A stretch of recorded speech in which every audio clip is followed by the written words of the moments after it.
In the beginning was the Word, and the Word was with God, and the Word was God.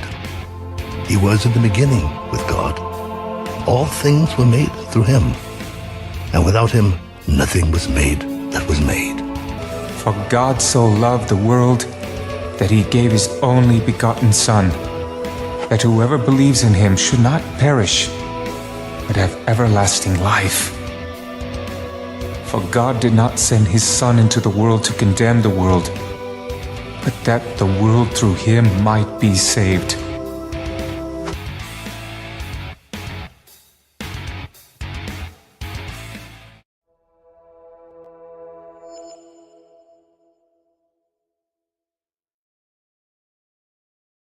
Well, hello, ladies and gentlemen. Welcome to the show. Come on in, take your shoes off, get comfortable.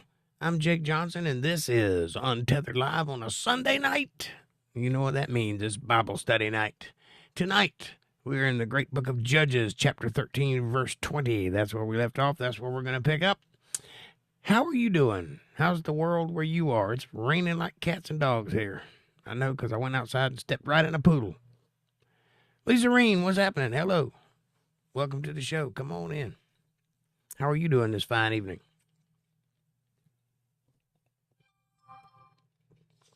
I'm a little hoarse today. It's all the rain. That's all right. I'd rather be a little horse than a little jackass.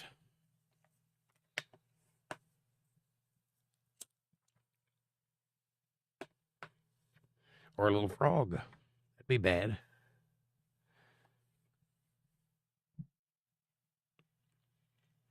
It's gorgeous here in Kansas today.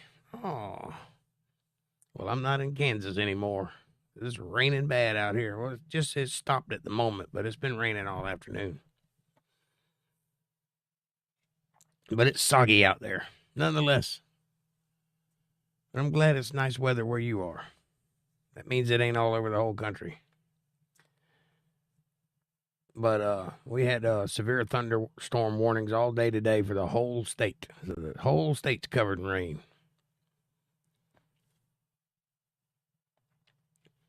But that's all right. It'll be all right in the morning. As long as the internet holds out, we're good. Of course, I do have a bad habit of losing internet when it rains, so I may be here, I may not, who knows. But I think it'll be all right. It's been holding pretty strong.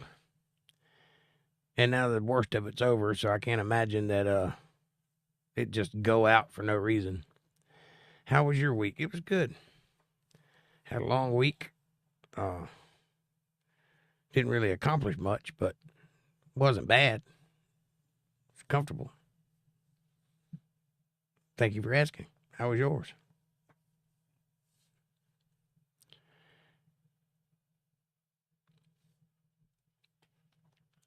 Had a couple good podcasts this week I was happy with. And Cowboys 8 panel, what's up? The worst is over. Good. Where are you at, Cowboys? What state are you in? I believe I've already asked this question, but I can't remember the answer.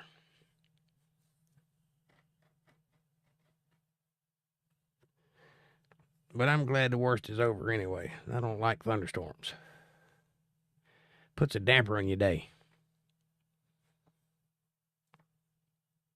West Georgia. Okay. That is a GA, right? No, that's OA. What is it, OA? Is that Oklahoma? PA. Gotcha. Pennsylvania. Got it. Thought I missed something there. Thought Oklahoma was okay.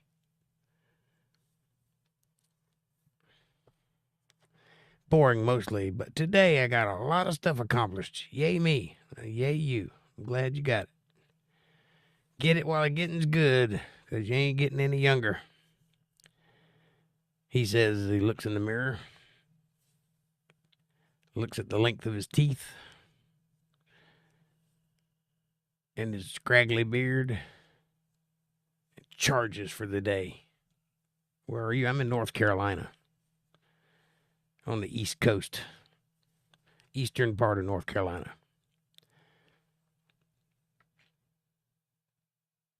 You could say I've been on the East Coast my whole life. I lived in Florida for a while. I lived in Georgia for a while twice. I lived in South Carolina for a short while. I lived in North Carolina. And I visited places like Kansas and North Dakota and Tennessee and Oklahoma and Texas and Louisiana. I lived in Louisiana for a little while, short while. That's kind of East Coast, but it's Midwest adjacent. And I lived in Texarkana for 9 months, which is a really little while. Texarkana is right between Texas, Louisiana, and Arkansas. April Love, good to see you, sweetheart. Welcome to the show.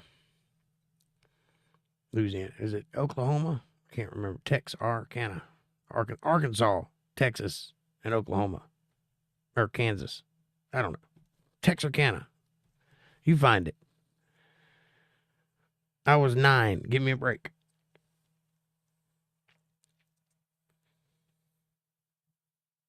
There's a big lake there, so big you couldn't even see the other side of it.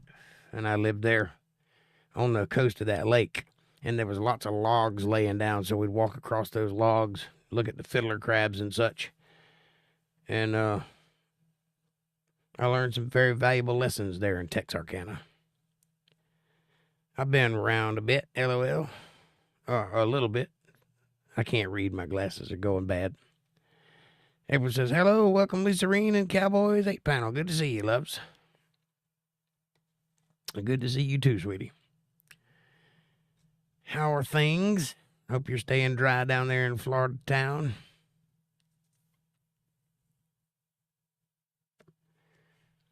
I got out in the rain today and went to the store soaking wet like a hurricane. And that's good for you.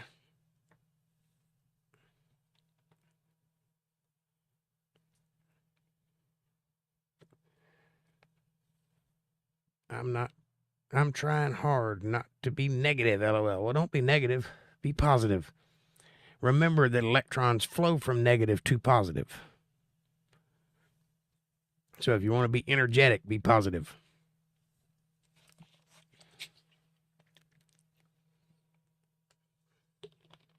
I'm not sure if that works for attitudes, but it works for electricity, so. Why would you not be why would you be negative? You're beautiful, you're young, you're rich, you're spry, you're happy.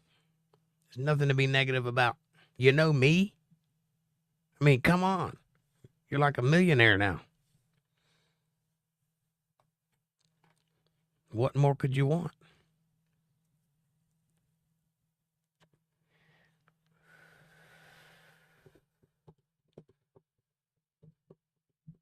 It's going to be a good lesson tonight.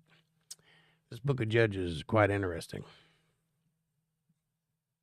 A lot of stuff went on back then. A lot of ups and downs, ins and outs, goods and bads. I sprayed some soap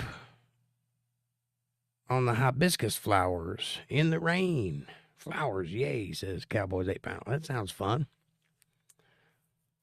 Hibiscus. Is that's them purple ones, right? Oh, the purple flower.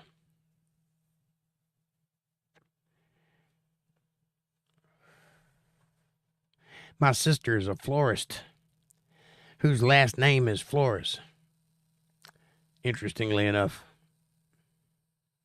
Genuine last name. Had no idea she was going to become a florist until she did.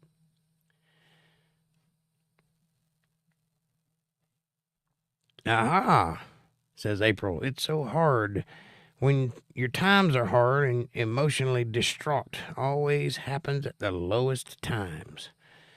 I'm sorry you're having a tough time, honey. What are you having troubles with? Tell me, besides your pet. Besides that, what's going on in your life? I already know about that one. And let me see if I can't make you feel better.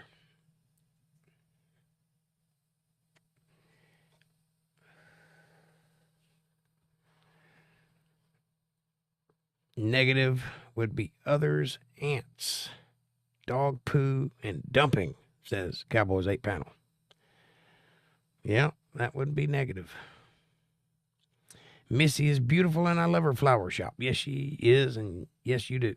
And she does too. And she's got a great flower shop. And she makes good flowers. She's very, very talented at it. I, on the other hand, am not. I can mimic, but that's it. Of course, that tripped her out because she didn't expect me to be able to do that. I got news for you, honey. Anything you can do, I can do better. Not true, but fun to say. Lisa Reen says, I clipped a bit from one of your podcasts and posted it on my Facebook. Awesome. Cool. Thank you. I am super shadow banned, but I am proud of that clip. I hope someone sees it. I rarely get on Facebook. The only time I go on Facebook anymore is to promote the podcast. I don't ever visit it. About once a month, I'll check my messages, and that's it. April says, I love her so much. She is very gifted at it, talking about my sister. Yes, she is. So what are your troubles, honey? Are you going to tell me? So I can make you feel better about it? And I can. I know some things that you don't know. I'll hook you up, and then you'll know them.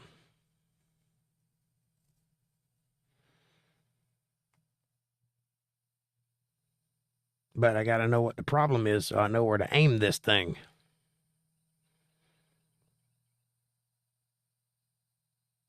Let's get it out of here. Get you back on the right track. Happy. Like Lisa Reen, who used one of my clips on her Facebook page. I'm going to have to go check that out. Do you know which one it was? And I appreciate you clipping my content. That's nice. No, you know a lot. I'm learning from you. Well, yeah, that's not what I meant by that. We love you, April. Cheer up, girl. Chin up, girl, says Lisa Reen. That's what I meant by that. There's only 3 kinds of problems. I was just trying to get at which one it was. There's death, love, and money. That's it.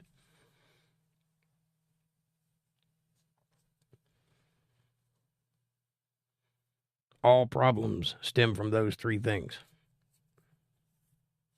In the rare event that something is that isn't that, that's rare.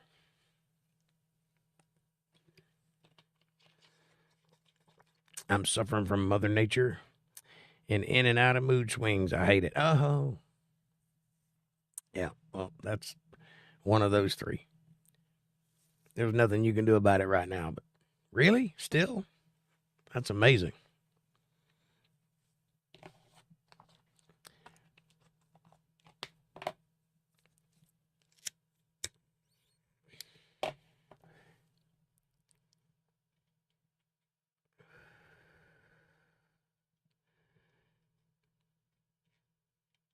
I didn't know such a thing, Mr. McGee.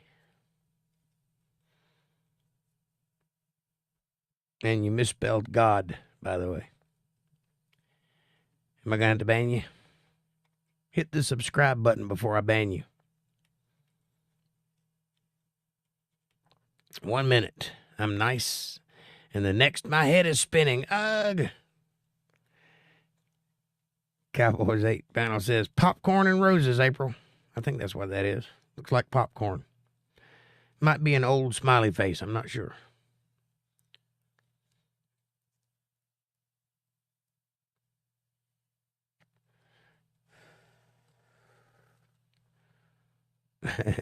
An old smiley face. I like it. I hadn't seen that one. Well, listen. As with all demons, the light just went out. I guess that light has just had it. It just does not want to stay on. As with all demons, if you're aware of it, you can put it to bed. So now that you're aware of it, and you know that that's too much, and you know that you're just going to have to deal with a shadow on my face, that light's going out. You know that you're having mood swings. Calm your little self down. Take a deep breath. Tell yourself this is a mood swing and grit your teeth and work through it, and it'll go away. Let me see if I can brighten up the screen a little bit. That might help. Da-da-da, da-da-da, da-da-da, the Elmo song. That's better. I can live with that. Except now my mouse is freezing up on me. Okay. There's still a shadow on my face, but you just have to deal with it.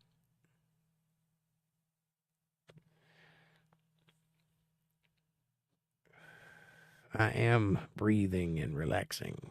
Nice. Kevin says, hey, Jake, Lisa Reen, and Cowboy. Kevin, don't speak. I'm just kidding. All right.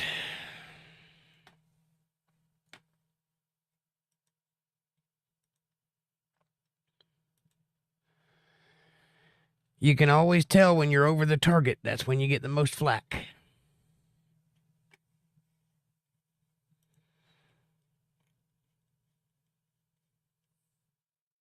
And you're out of here. And if you come back, I'll do it again.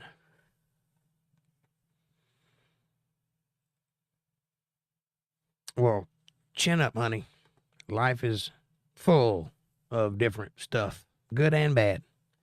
All of it ain't going to be good. But some of it is. April says, bam. That's right. Band hammer. Strike it while it's hot.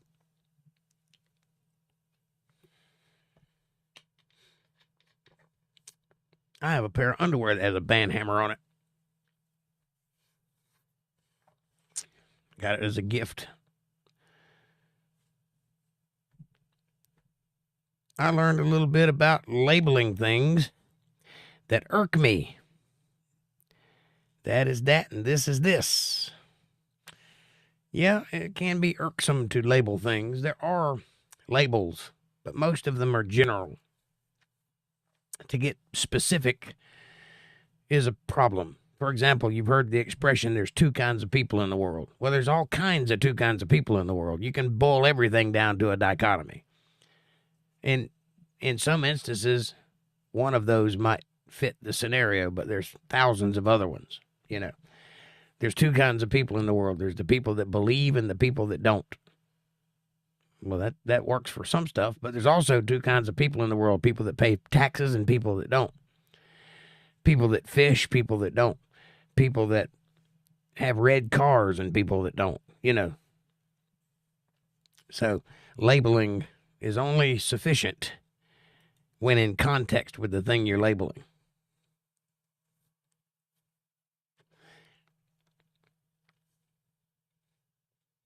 What did you learn specifically, and how can you apply it to your life for anyone who's listening?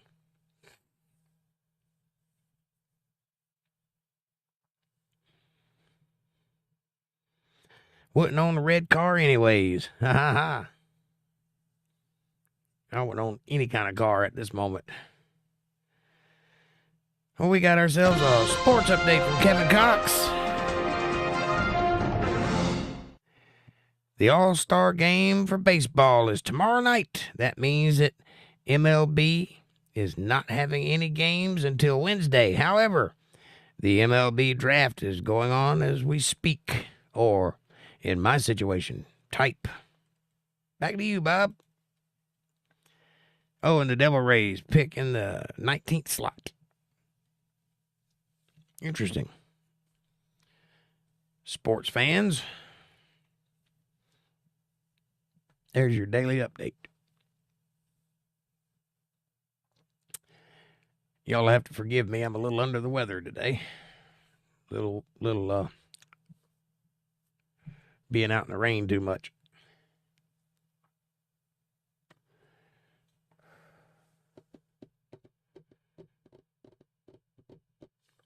So, Cowboys 8 panel, what did you learn about labeling and how can you apply it to your life for anybody who might be listening? It's all rigged, says April. It can be. That seems to be the way it is anymore.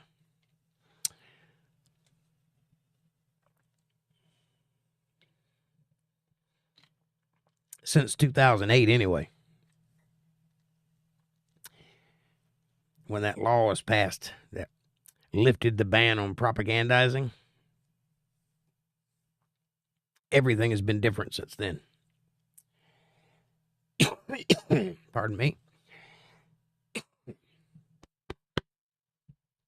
Exactly, says April. Mm-hmm. Oh, I know all about that stuff. It's kind of hard to put into words, but it's out there. All you got to do is watch the news and you'll see it. It doesn't matter which channel you're watching because you can't get the truth anywhere anymore anyway. I'm getting takeout at Gators, says Kevin Cox. They're closing early because of several employees called in tonight. This world is lazy.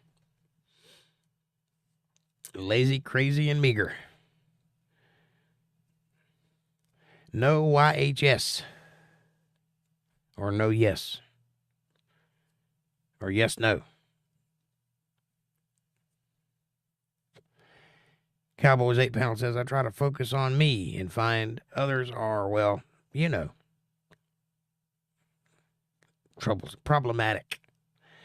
Yes, I know. ATL, what's up, buddy? Yes, the government is corrupt, and so is every other institution. It is the true systemic problem. Corruption. Sorry, typo. I figured it was a typo.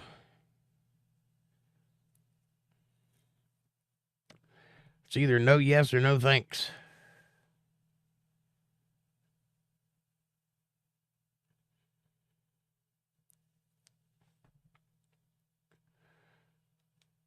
Or no Yankees. Could be that. I'm in favor of that one. I don't mind Yankees at all. I'm just teasing. I prefer damn Yankees, though. Do you know what the difference between a Yankee and a damn Yankee is? A Yankee is somebody from up north. A damn Yankee is somebody that's from up north that moves down south because it's better.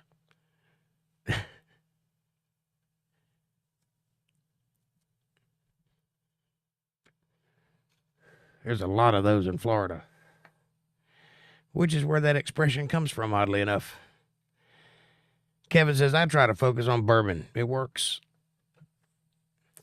For some, it might. It don't work for me. I tried to be a drinker. It just did not pan out. I don't have the metabolism for it.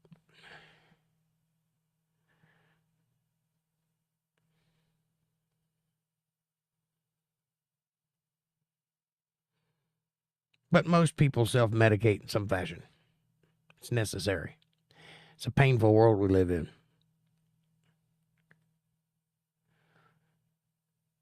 Why do you think God included it in all the herbs and stuff? If you're lucky enough to find this, your troubles are over for a little while. Unless you combine it with that, and then it'll cause you problems. April says, I focus more on others' needs than myself, and I don't complain about it, nor ask for anything unless I absolutely in dire need. So I will absolutely 100% live to give love and support for that. That's what. Well, I appreciate that, because I'm one of them people. Kevin says, we have been getting a lot of rain lately. How about you guys? Same here. April said, that's what Jesus said to do, and that's exactly what Jesus said to do. Love your neighbor, help your brother, and support things you believe in. Not in those words, but that's the sentiment that's there. All right, it's 8:25. Pardon me. Let's get after it, shall we? Kevin says, by the way, Florida is officially in hurricane season. Had a bad one last year. Yes, you did. Rough one. Let's go down, shall we? Can I get a book, please? Thank you. All right. If you got your Bibles handy, crack them open to chapter 13, verse 20. And let's see what this great book of Judges has in store for us tonight. Let's start, says April. I wonder where Bubby Watt's at. Yeah, I don't know where he's at. I hadn't seen him today. He might be in the background listening. Yes, we are somewhere near Samson.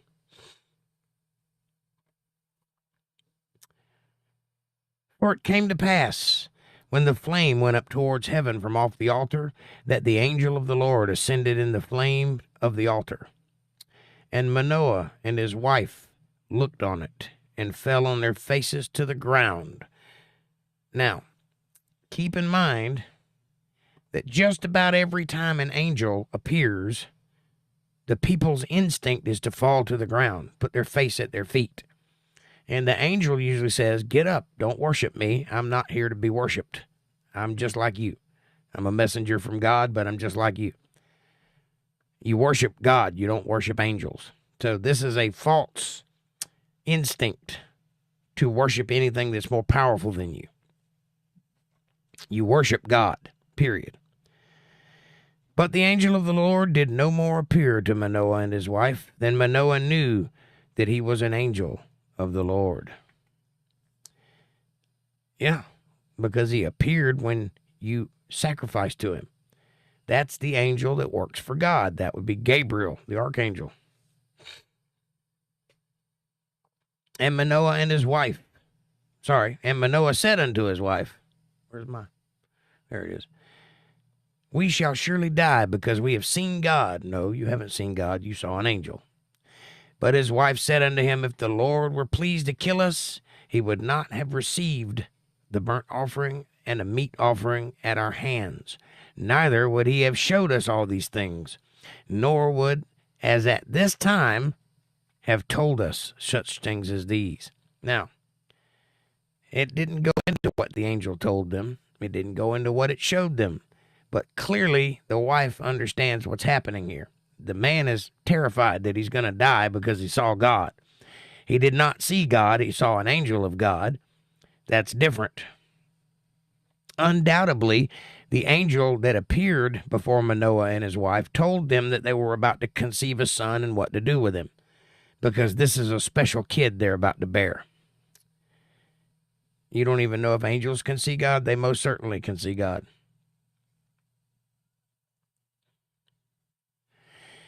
And the woman bare a son, and called his name Samson. And the child grew, and the Lord blessed him.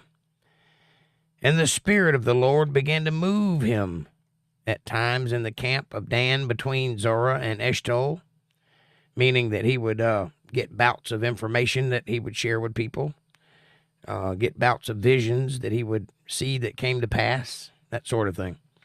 And Samson went down to Timnath, and saw a woman in Timnath of the daughters of the Philistines. And he came up and told his father and his mother, and said, I have seen a woman in Timnath of the daughters of the Philistines. Now therefore get her for me to wife. To which his parents said, slow your roll there, Samson. You're only 9 years old. You have to wait a little while. They didn't say that. So in other words, he went to town and saw a hottie and fell in love. This, you will learn, is the downfall of most men, including those of the Bible. Then his father and his mother said unto him, is there never a woman among the daughters of thy brethren, or among all my people, that thou goest to take a wife of the uncircumcised Philistines? And Samson said, but mom, she's hot. He didn't say that. And Samson said unto his father, get her for me, for she pleaseth me well. He kind of said that. But his father and his mother knew not that it was of the Lord, that he sought an occasion against the Philistines. For at that time the Philistines had dominion over Israel. So at this particular portion of time, the Philistines were in charge of that area. And God sought to take them down a peg or two. The only way he can do that is to put someone in there who can do so.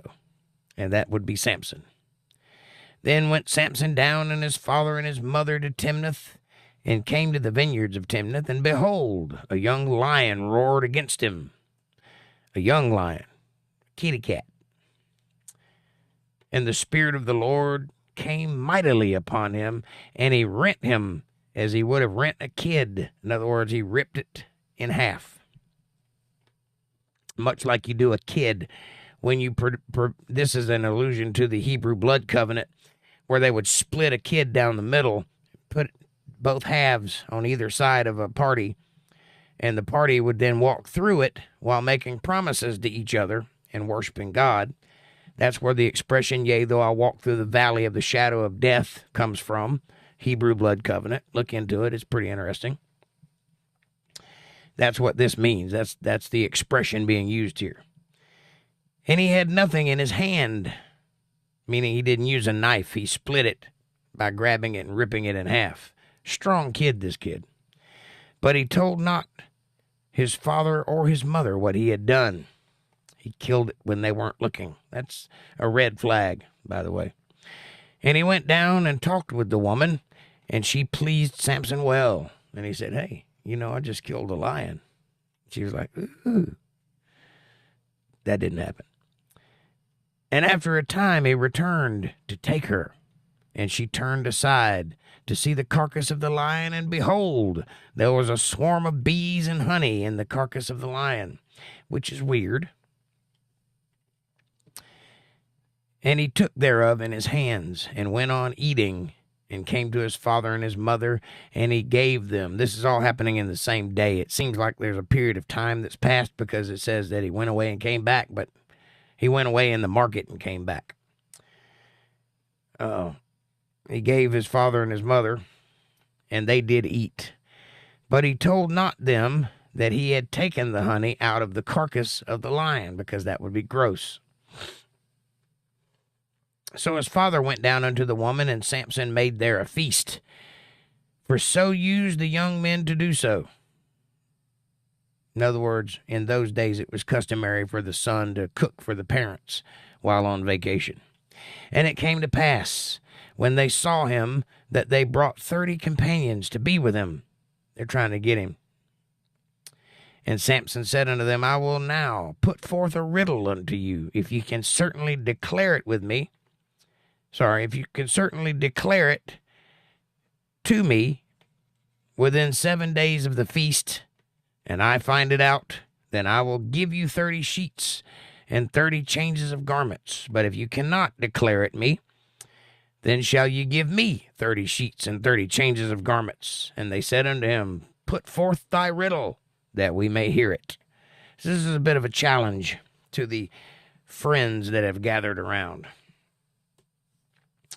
Apparently, Samson is looking to up his wardrobe. And he said unto them, Out of the eater came forth meat, and out of the strong came forth sweetness. And they could not in 3 days expound the riddle. And it came to pass on the 7th day that they said unto Samson's wife, Entice thy husband, that he may declare unto us the riddle. Now, this is calling Samson's girl his wife already. Let me go back and read and make sure I didn't skip something.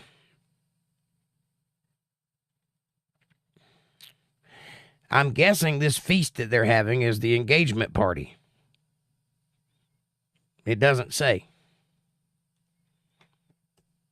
But this next line, when he gives out the riddle at the party, the next line says that they ask his wife to entice thy husband, that he may declare unto us the riddle.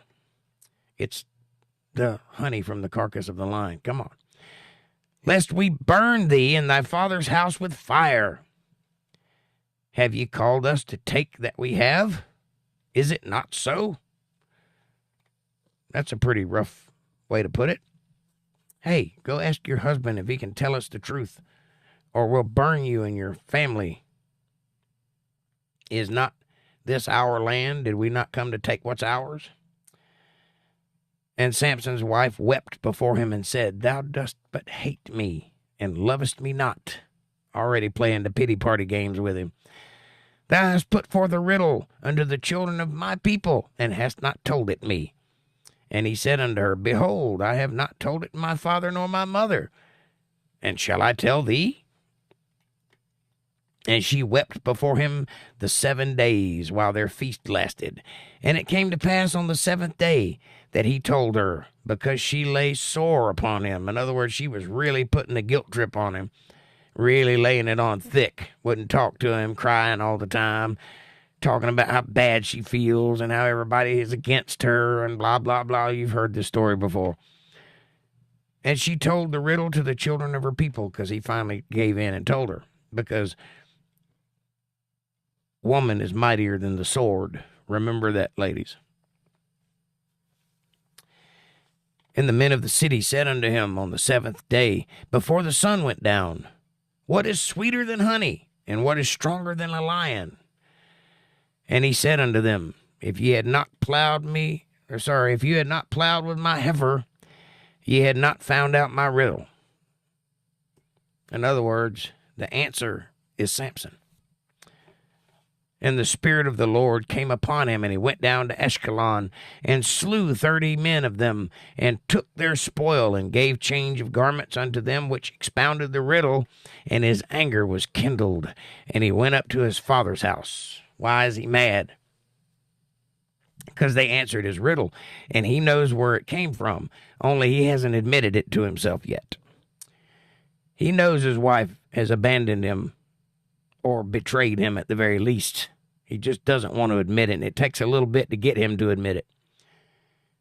But Samson's wife was given to his companion, whom he had used as his friend.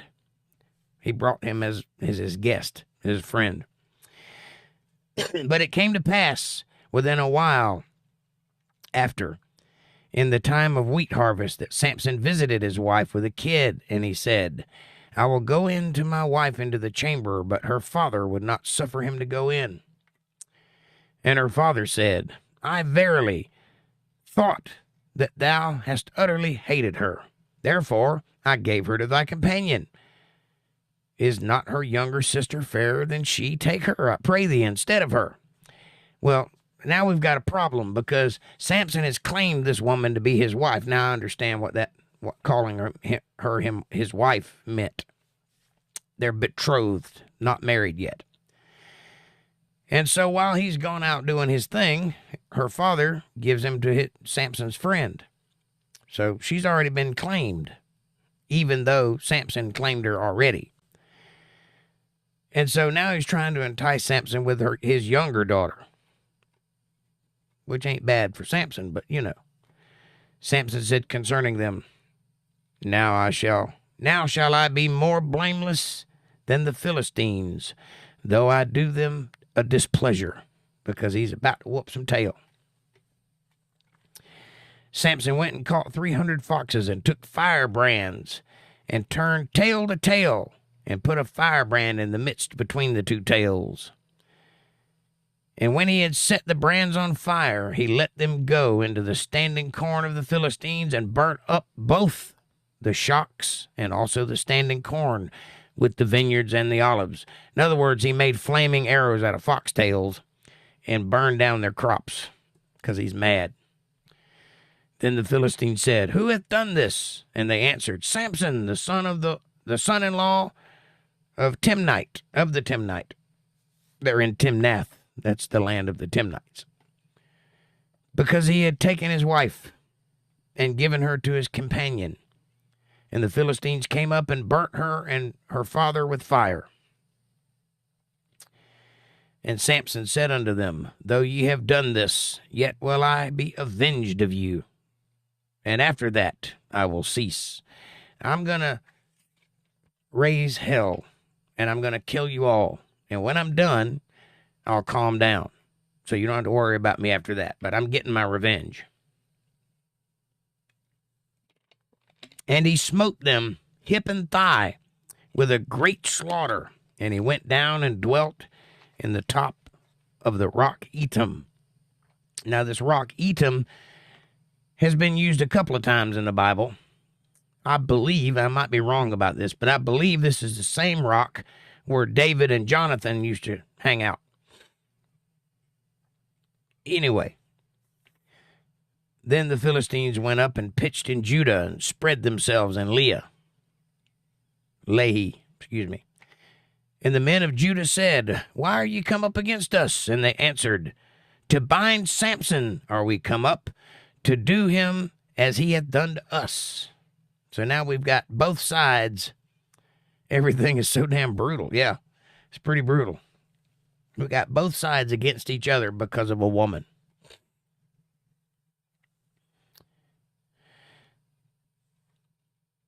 Then 3,000 men of Judah went to the top of the rock Etam and said to Samson, Knowest thou not that the Philistines are rulers over us? Don't you understand they're in charge?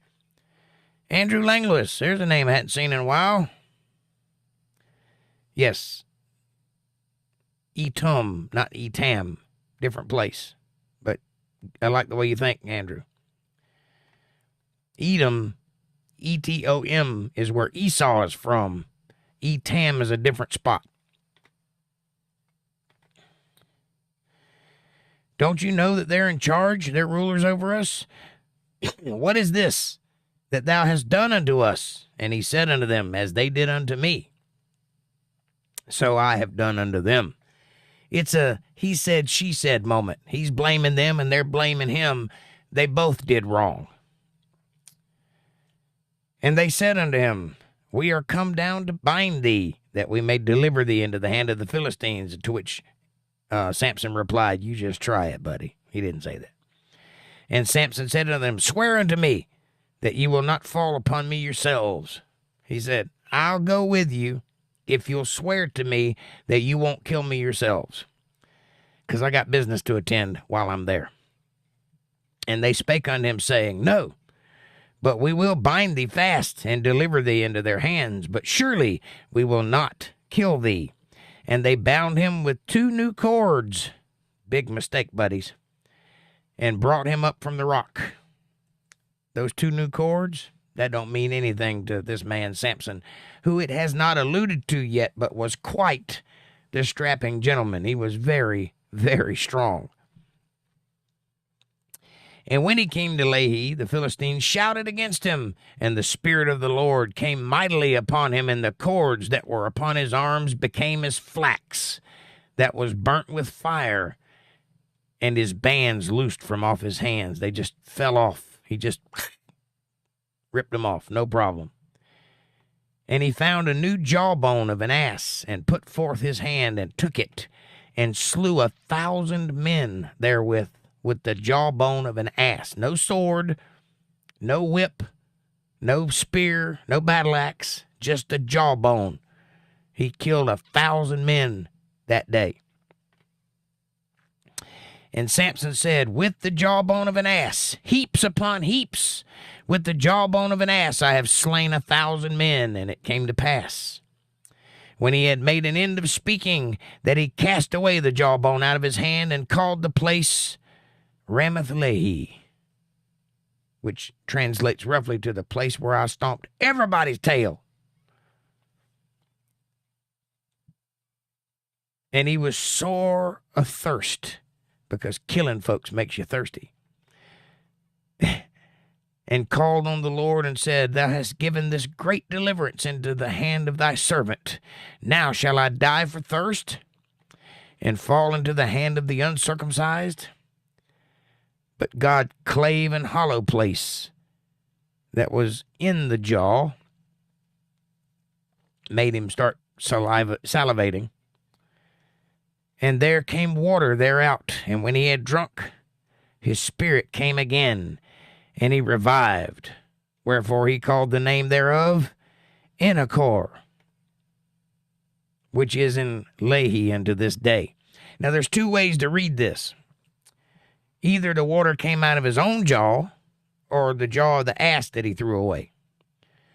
One or the other. Doesn't matter which. The important part is that God gave him enough to drink, and he regained his strength. And he judged Israel in the days of the Philistines for 20 years. Then went Samson to Gaza, and saw there an harlot, and went in unto her. And it was told the Gazites, saying, Samson is come hither. And they compassed him in, they surrounded him, and laid wait for him all night in the gate of the city, while he was in there with the prostitute. and were quiet all night, saying, in the morning, when it is day, we shall kill him. Did you not see him kill 1,000 men with a bone? And Samson lay till midday, and arose at noon, that's midday, and took the doors of the gate of the city and the 2 posts, and went away with them, bar and all, and put them upon his shoulders, and carried them up to the top of an hill that is before Hebron. What? He gets laid, so now he's Superman? No. He understood that they were there to kill him. He knew they were there. And they're lying outside of the gate of the city, like in the brush and around the edge of the entrance to the city, you understand? So that when he comes out, they all going to attack him and kill him. So what he does is invites them in by removing the gates of the city. Now, I don't know if you've ever seen the gates of a city or not, but these are not small doors. These are very tall doors designed to let camels in with people on top of them. Probably made of metal or stone. Probably. Could be wood, but most likely metal. He rips them bar and all, which means he took both sets of doors that were barred closed. You know how you put the bar across the middle? And picked both sets of doors up and put them on his shoulders and walked up a hill with them in front of everybody that was there to kill him, and none of them could do that. So he's kind of doing 2 things. He's inviting them in, and he's showing them what a bad butt he is. That's amazing. So anyway, and it came to pass afterwards that he loved a woman in the valley of Sorek, not the prostitute person who said her name was Delilah. It was not. She was a prostitute in Hebron. Now he's in Sorek, which is Spock's father's name, I think, whose name was Delilah. So this is the 3rd woman that he's been with in the book. First one he was in love with. The second one was a prostitute. The 3rd one he was in love with. And the lords of the Philistines came up unto her and said unto her, entice him, and see wherein his great strength lieth, and by what means we may prevail against him, because we just saw him move a door back there in Hebron that was big enough that all of us couldn't have moved. He's pretty tough. And he killed 1,000 men with a jawbone. Bad butt. I almost said ass, but I'm trying to watch my mouth, because I do have a sailor mouth. So they ask her to find out what kind of strength he has and how they can prevail against him, that we may bind him and to afflict him, and we will give thee, every one of us, 1,100 pieces of silver. They only gave 30 pieces for Christ. That tell you anything? Each one of them would give her 1,100 pieces of silver. That's a lot of money. Delilah, the woman he loves, knew full well they were going to kill him when she betrays him, because they told her as much just then. They mean to bind him and afflict him. Go find out how we can do that. And Delilah said unto Samson, tell me, I pray thee, wherein thy great strength lieth, and wherewith thou mightest be bound to afflict thee. Well, at least she's honest, you know. At least she came right out with it. And Samson said unto her, if they bind me with 7 green withs, I'm assuming that means strings, or maybe it's twine, that were never dried, then shall I be weak, and be as any other man, or another man. Then the lords of the Philistines brought up to her 7 green withs, which had not been dried, and she bound him with them. That should have been a red flag there, Samson, but he plays along. Now there were men lying in wait, abiding with her in the chamber. There's guys inside the room when Samson comes in. And she said unto him, the Philistines be upon thee, Samson. And he brake the withs as a thread of tow is broken. A tow is definitely twine. So I guess maybe it's like a vine. I don't know exactly what a width is, but you get the idea. It's thin thread. He broke as a thread of tow is broken, whence it toucheth the fire. In other words, it snapped easily. So his strength was not known. So that wasn't it. Okay. Delilah is a double agent because she's clearly working for the Philistines here, trying to get his information. But when he walks in the room, she warns him that they're there to kill him. Why does she do that? Maybe she likes him a little bit.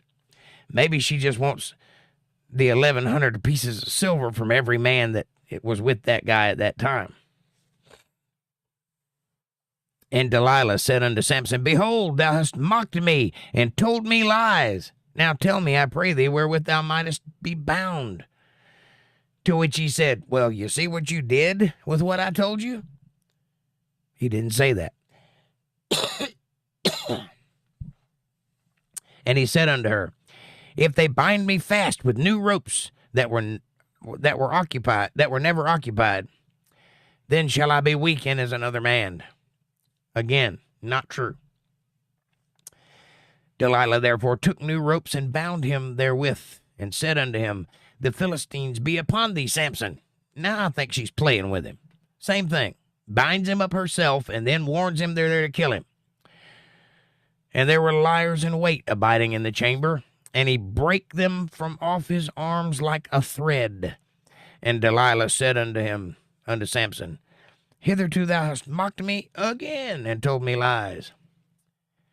Tell me wherewith thou mightest be bound. And he said unto her, If thou weavest the 7 locks of my hair, or my head, with the web, meaning if you put my hair in a French braid, which is basically what they're talking about, and she fastened it with a pin, and said unto him, The Philistines be upon thee, Samson.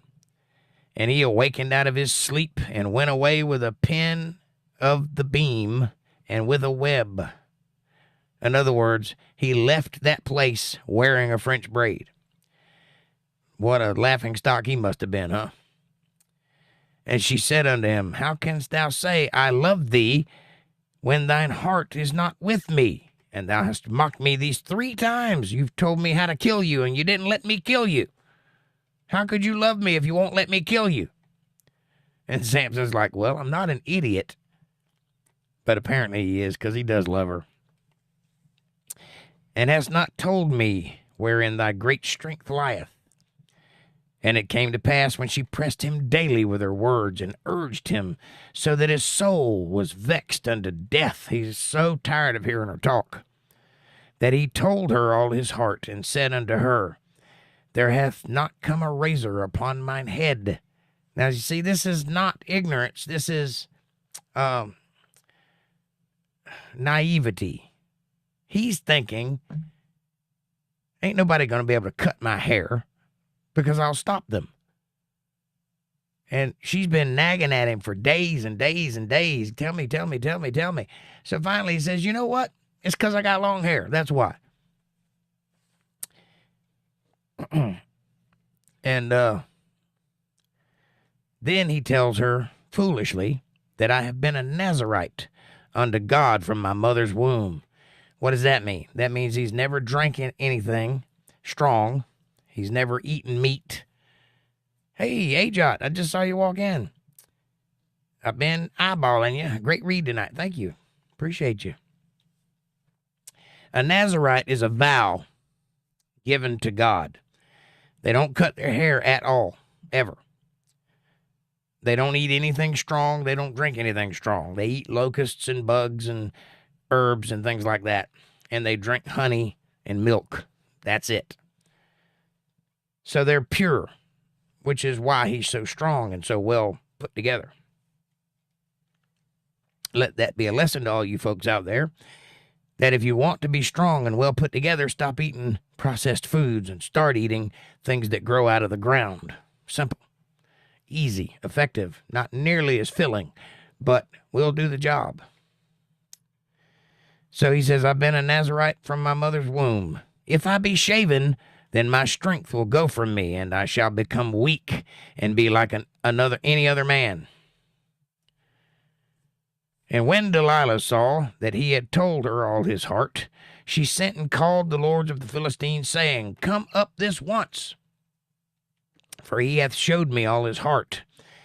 Then the lords of the Philistines came up unto her, and brought money in their hand. They're ready to pay her off because she's finally figured it out.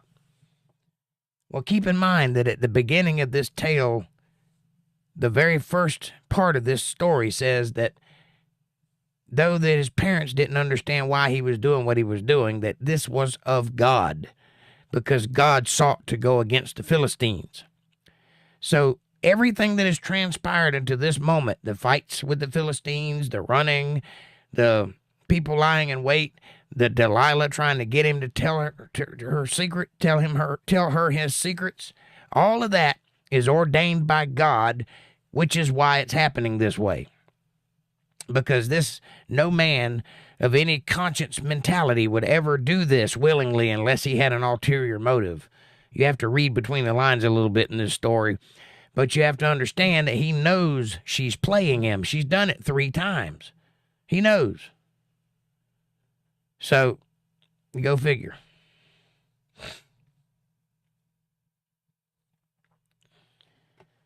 It's my honey, my baby. Don't put my love upon your shelf. Don't give me no lies and keep your thing to yourself. And when Delilah, I read that part.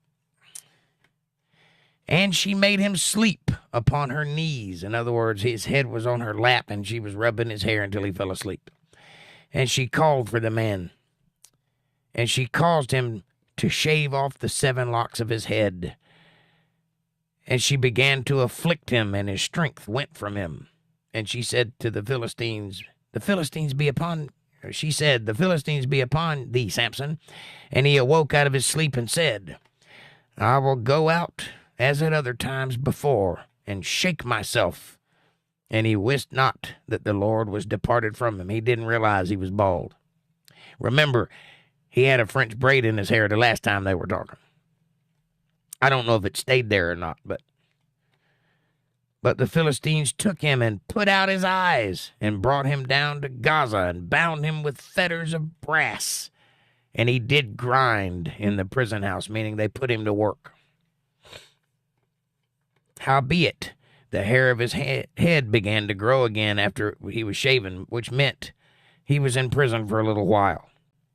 Long enough for his hair to begin to grow again, and guess what that means? The hair began to grow again after he was shaven. Then the lords of the Philistines gathered them together for to offer a great sacrifice unto Dagon, their lowercase g god, and rejoice. For they said, Our God hath delivered Samson, our enemy, into our hands. Now that line is exactly why Samson is there. Because they worship Dagon, and God wanted to put a stop to that. So he put Samson in this position, because Samson is one of God's. And when the people saw him, they praised their lowercase g God. For they said, Our God hath delivered into our hands our enemy, and the destroyer of our country, which slew many of us. I don't think he has. It's our God that did that. And it came to pass when their hearts were merry, meaning they were drunk, and they said, Call for Samson that he may make us sport. In other words, this blind guy with no eyes and in chains of brass. Bring him out so we can make fun of him. And they called for Samson out of the prison house, and he made them sport, meaning he entertained them for a little while. And they set him between the pillars, meaning this, if you've ever seen a promenade or a Roman building, it's their big stone roof is held up by pillars. So they fastened him between 2 pillars because no man can move those things, right? And started to make fun of him, probably throw things at him and such. Make fun of his bald head. And Samson said unto the lad that held him by his hand, Suffer me, that I may feel the pillars whereupon the house standeth, that I may lean upon them. He's playing the fool here. Let me lean up here. I'm tired. I can't see. Let me feel the pillars. Now the house was full of men and women. and all the lords of the Philistines were there, all of them. They're all under one roof, one giant stone roof. And there were upon the roof about 3,000 men and women that beheld while Simon made sport. So there's 3,000 people on the roof. Imagine how many people's inside the building.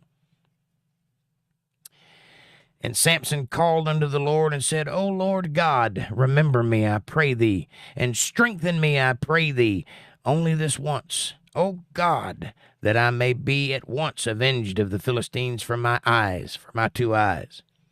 And Samson took hold of the 2 middle pillars upon which the house stood. Those are the load-bearing support beams. And on which it was borne up, meaning it's what held it up, of the one with his right hand and of the other with his left. And Samson said, Let me die with the Philistines. And he bowed himself with all his might, and the house fell upon the lords and upon all the people that were therein.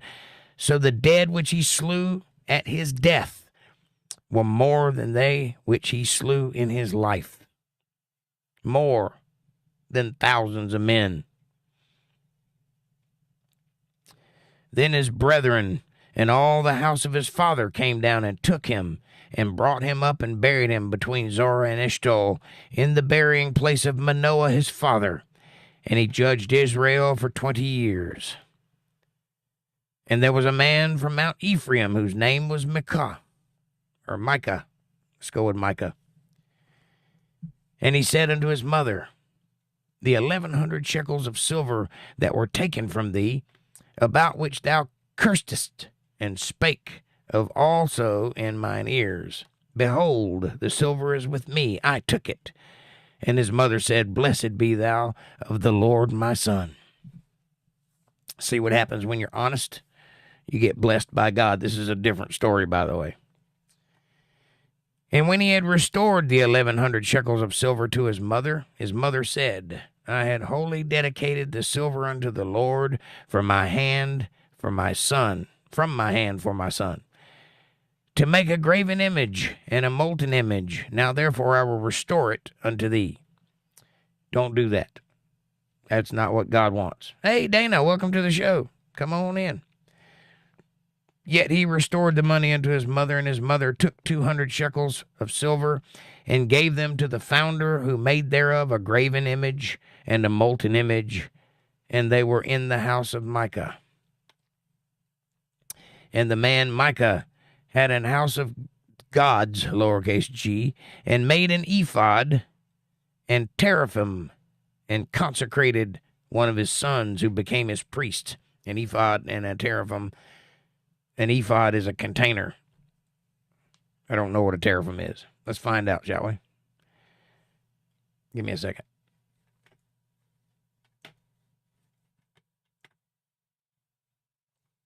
Where's my mouse?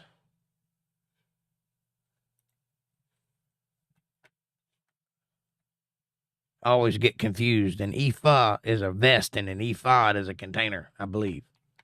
I may have that backwards, but I'm about to find out.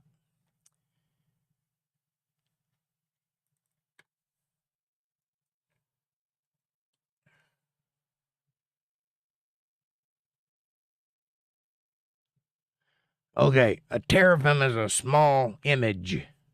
So an ephod is a container, and he had a small image, like a little statue. That's what a teraphim is. Used domestically for oracles and deities by ancient Semitic peoples, meaning they thought that it gave them some kind of insight into the afterlife. Let them talk to God or something like that. Only God doesn't like that. So keep in mind, don't make graven images.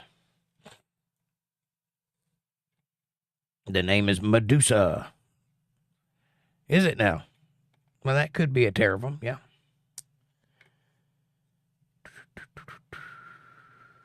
Where am I at? Made an ephod and a teraphim and consecrated one of his sons, who became his priest in this false god's house. In those days, there were no king in Israel, But every man did that which was right in his own eyes. So it was like the wild, wild west. And there was a young man out of Bethlehem, Judah, which is Bethlehem, where the Judaic people live, of the family of Judah, which is why it's called Bethlehem, Judah, who was a Levite. And he sojourned there. Well, he was either a Levite or he was Judah. He can't be both. So apparently he lived with the Jewish people, but he was a Levite. And this young man. And the man departed out of the city of Bethlehem, Judah, to sojourn where he could find a place. And he came to Mount Ephraim, to the house of Micah, as he journeyed. And Micah said unto him, Whence comest thou? There's a strange question. And he said unto him, I am a Levite of Bethlehem, Judah. I go to sojourn where I may find a place. And Micah said unto him, Dwell with me, and be unto me a father and a priest. And I will give thee 10 shekels of silver by the year. To which he said, That's not a lot of cash, bro. He didn't say that. And a suit of apparel. Oh, now you got me. And the victuals. So the Levite went in. So basically, he's going to give him room and board to stay there. So he stayed for a while. And the Levite was content to dwell with the man, and the young man was unto him as one of his sons. And Micah consecrated the Levite, and the young man became his priest, and was in the house of Micah. Then said Micah, Now know I that the Lord will do good to me, seeing I have a Levite to my priest. Well, you see, in those days, they weren't that choosy. They would follow whatever God would do them well. They knew about God. They just chose to follow other gods too. But he thinks because he's got a Levite in the house that God's going to be good to him. Wonder if that's true.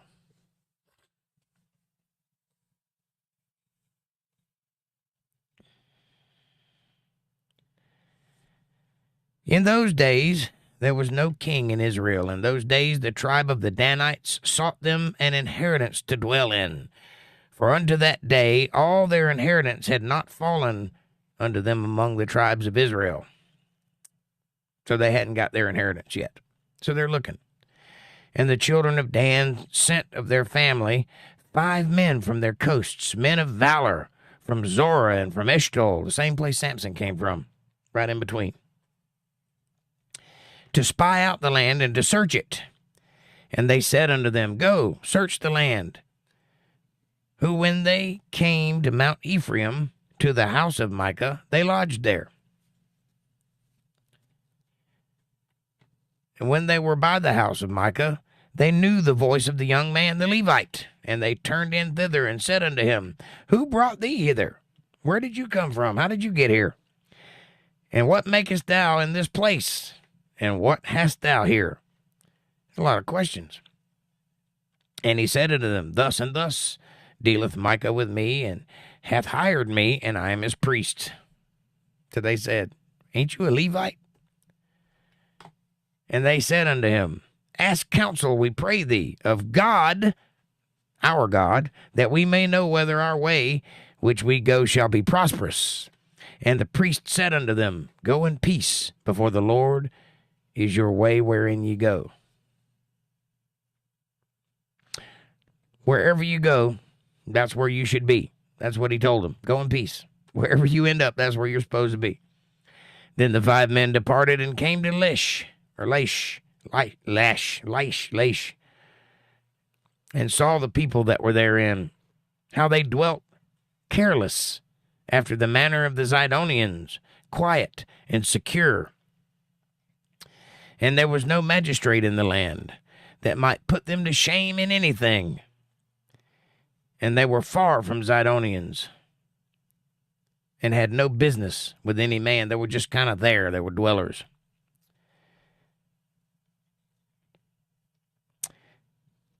And they came unto their brethren to Zorah and Eshtaol, and their brethren said unto them, What say ye? And they said, Arise, that we may go up against them. For we have seen the land, and behold, it is very good. And are you still ready? Be not slothful to go, don't be lazy, and to enter to possess the land. This is your land. God promised it to you. Let's go get it. When ye go, ye shall come unto the people secure, and to a large land, for God hath given it into your hands, a place where there is no want of anything that is in the earth. These people are miserable. They don't want anything. They're not working. They're not setting up cities. They're not doing anything. They're just there. So this is your place. And there went from thence of the family of the Danites out of Zorah and out of Eshtaol 600 men appointed with weapons of war. And they went up and pitched in Kirjathjearim in Judah. Wherefore they called that place Mahanadan. Mahanadan. I'm going to go with that one. Mahanadan. Unto this day.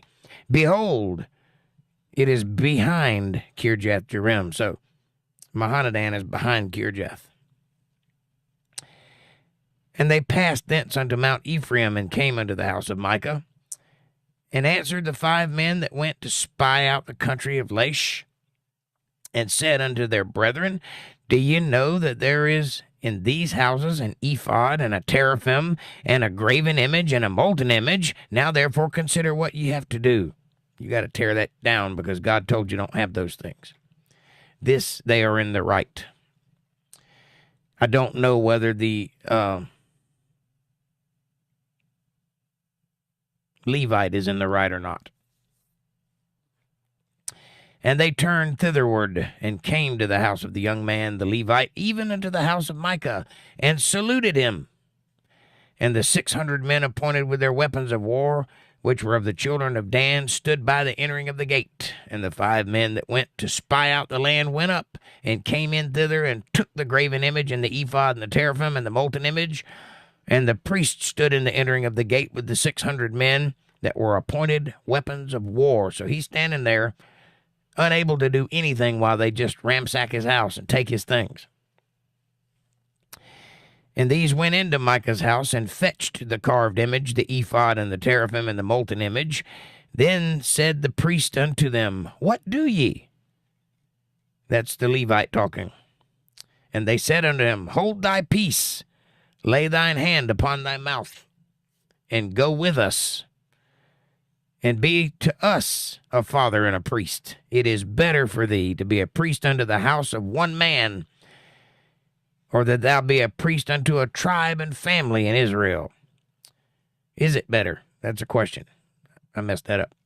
Is it better to be a priest to one man, or to a tribe and a family in Israel? And the priest's heart was glad, and he took the ephod and the teraphim and the graven image, and went in the midst of the people. So they turned and departed, and put the little ones and the cattle and the carriage before them. So they didn't kill anybody, I guess. And when they were a good way from the house of Micah, the men that were in the house near to Micah, when the men that were in the houses near to Micah's house were gathered together, and overtook the children of Dan, they cried unto the children of Dan. And they turned their faces, and said unto Micah, What aileth thee, that thou comest with such company? And he said, Ye have taken away my gods, which I made, the priest, and ye are gone away. And what have I more? What, you took everything I have. Why do you think I'm here? I'm here to get my stuff back. So, apparently, this priest had lots of friends.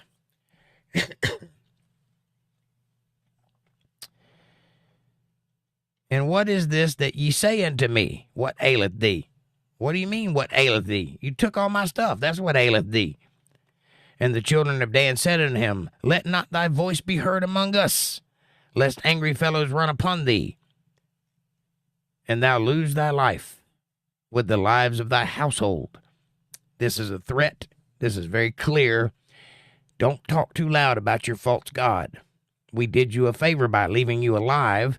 Now walk away before you end up dying and killing all the people in your house. And the children of Dan went their way, And when Micah saw that they were too strong for him, he turned and went back into his house. Smart man. And they took the things which Micah made and the priest which he had, and came to Laish unto a people that were quiet and secure, were at quiet and secure. In other words, they were to themselves. They didn't bother anybody.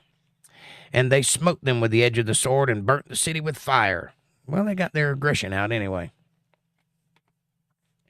And there was no deliverer, because it was far from Zidon, and they had no business with any man. And it was in the valley that lieth in Bethrob.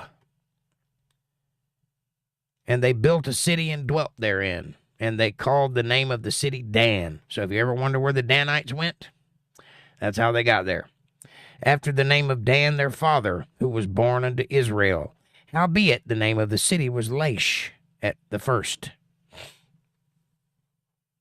That's where we're going to stop for today. Going to be an early one tonight, I think. Man, what a story. I hope that touched your heart. I hope it caused you to think. I hope it causes you to dig deeper into the Word of God and try to understand why these things are happening. Try to understand why God gave that land to those people. Now, they did right by the pastor, or by the Micah guy and his priest. They didn't kill either one of those guys, but they did take their false idols. That's correct, though it may be harsh and a little bit authoritarianism. Authoritarianism. I can't talk. I'm having a stroke. It may be a little of that, but it is right, because commandment number 1, that was written way before this guy ever existed. The law is no false gods, no graven images, no burnt anything, no statues, no crosses, none of that. So I hope this story will give you both sides of that and kind of make you understand. Won't you do me a favor while you're pondering that? Hit that subscribe button and press the bell icon so you get notifications of when I'm going to be online and when my new videos drop. Smash that like button. It's free. It's effortless. It's right in front of you, and it really does help the channel with the algorithm. Helps us get recommended to other people. Won't you do that, please? Share this video with somebody you love. Better yet, share it with somebody you don't love. Bring them into the family. Make them part of the fold. Be part of their solutions, not part of their problems. Leave a comment down below. Let me know what you're thinking about. Question me, curse me, bless me, challenge me, confront me, conform with me, drink my Kool-Aid, make your own Kool-Aid. As long as you're thinking critical, that's what I want. Critical thought coming from that brain of yours. And hey, if you love the Word of God and you can see the value in what I'm trying to provide here, and you'd like to help me reach out to other people and get them involved, if you would like to support my work, or if you feel led to send tithes, offerings, or love offerings to the place where you're taught, you can do so. You can support my work by going to paypal.me/jakejohnsonband, or if you're a CashApp user, $jakejohnsonband. Every little bit helps. It is needed. It is a win-win. It's a blessing to me, but it's a blessing to you too, because God does notice these things. And I will do everything in my power to be worthy of it and to give you all the attention that I can.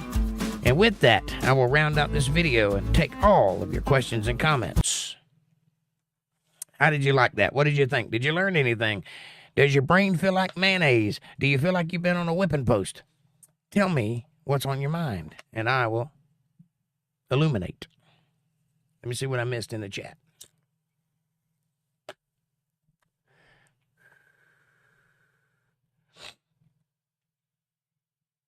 I missed a lot, huh?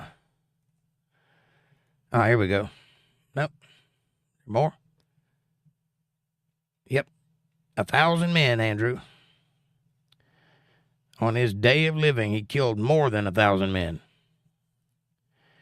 I think that's what you're referring to. When he died, he took with him more than the people he killed while he was alive. That's what the book said. Delilah is her name. Nope. Delilah is the third girl's name. The second girl's name wasn't given. She had a curse on Samson. I don't know if it was a curse, but she definitely wanted that money. Thanks, Andrew Love, says April. I agree. Lisa Reen says, they should have just paid the prostitute to kill him. Well, unless you cut that hair, can't nobody kill him. Bad butt, Jake. I love the way you explain it. Keep going. Thank you, sweetheart. I will. So sad. Ouch. We all know what his strengths were. Oh, yeah. And he was hung like a mule. Or some such. I mean, there was his strengths. I mean, where his strengths came from exactly. Hair. Yes. Hey, Jot. Good to see you. Been eyeing you. Great read tonight. Thank you. Boastful, says Lisa Reen. Yes, quite boastful. He was trying to appease his woman, but by the same token, telling her way too much. ATL says, eat kosher, not just stuff that comes out of the ground, to which I reply, read Adam and Eve's story. They were told to eat nuts and herbs and fruit. That stuff comes out of the ground. It is kosher, so you're right. Andrew says, a line from Keep Your Hands to Yourself, and I agree. April says, hi, A-Jot. Good to see you, love. Sorry I had a phone call on my son for a few minutes. I'm back, says April. A-Jot says, April. How are you feeling, A-Jot? I'm super excited for you, beautiful, says April. Me too, by the way. Lisa Reen says, why was he so unlovable? Maybe all the killing? I don't know that he was unlovable. I mean, he had 3 girls in the space of a year or so. Maybe he was just a ogre, you know. Maybe he was just too strong for anybody. Maybe he was unlovable. I don't know. She definitely you got to understand how much money they offered her. They only gave 30 pieces of silver for Christ to be betrayed. 30 pieces. There were a bunch of men standing there, and they said each one of them would give her 1,100 pieces of silver each if she would do this thing. So they bought her. Everybody has a price, even you. It may be a high price, but it's a price nonetheless. There is a point where you'll be like, okay, I'll do whatever you want me to do. Just give me that money. The rare person that's not true for probably doesn't exist. I don't know. April says, but it's so good. I'm addicted to sugar. What are you talking about? What's so good? You didn't tell us the first part of that. I'm guessing coffee. Or maybe I said something that I don't remember. ATL says, Shemaiah taught women sorcery and spells and made up cutting of roots. Yeah. Not sure she was in the Samson story, but you're right about that. ATL says, hey, Jot, hello. April says, it's all haters in the midst of war. Ugh. Yep. Everybody hates everybody. Anytime you draw battle lines, you got 2 sides. And somebody's going to die. And somebody's going to win. But they don't like each other, that's right. A-Jot says, hello, ATL Transparency News. Andrew says, 2,000 people while he's growing back his hair. More than 2,000. There were 3,000 people on the roof of that place. The inside was full, too. All the lords of that area were there. All of them. I don't know how many there were, but many heads of state were at this party. And there were 3,000 people on the roof of the building he brought down on top of the people that were in it and killed everybody, including himself. So lots of people. The angel Shemaiah taught women how to trick men into anything. You're referring to the book of Enoch, where angels came and taught men spells and incantations and things of that nature. How to make fire and swords and other things like cutting roots and casting spells. April says, wasn't she Medusa? I think I spelled it wrong. Medusa's not in the Bible. That was the Odyssey. You got the wrong thick book. Medusa's the chick with the snakes for hair. Dana says, greetings. April says, Dana, good to see you, love. Welcome. Pardon me. A little hoarse today. April says, golly. Dana says, April Rain, good to see you too. The name is Medusa. Also, from the book The Odyssey. Dana says, I know people who named their little baby daughter Delilah. Wow, I didn't know what to say, right? It's like naming your daughter Candy. You're almost guaranteeing she's going to end up on a stripper pole. Andrew says, the only teraphim I would make is a bell. I wouldn't make a teraphim. I don't have any graven images. I do have a crucifix, but it does not belong to me. It was in the house when I inherited it, and it's because it belonged to my parents, or my grandparents, actually. It's still there. But I don't worship it, and I don't look at it, and I don't care about it. It's just a whatnot as far as I'm concerned. But I personally have no graven images. None. I don't even have a picture of the Last Supper. I have one, but it was my mother's, and she painted it.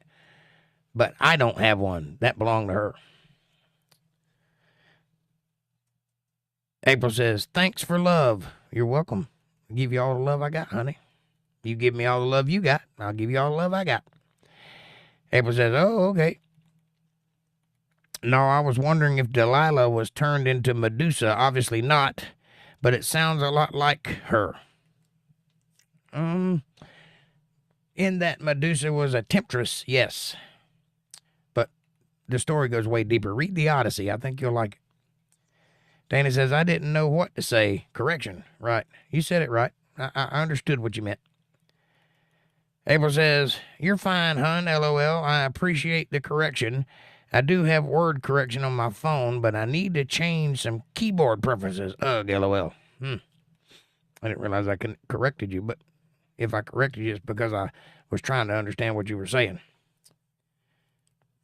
Dana says, April Rain, Delilah was a wicked snitch, and Delilah's tribe worshipped their god Dagon. That was the god of the Philistines, all lowercase g's, by the way. True.